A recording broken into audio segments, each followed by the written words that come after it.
Breek. As a verb, it means to break something. Jy breek my hart. You break my heart. Breek 'n rekord. Break a record. Breek 'n belofte. Break a promise. Hy het sy arm gebreek. He broke his arm. Deur die vyand breek. To break through the enemy. Die golwe breek oor die rotse. The waves break over the rocks.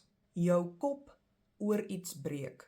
This means to trouble yourself over something. Sy stem breek. A boy's voice starts breaking when he reaches puberty. Uit die tronk breek. To break out of jail. 'n verloving breek. To break an engagement. Jou woord breek. To break your word. Breekware. Crockery.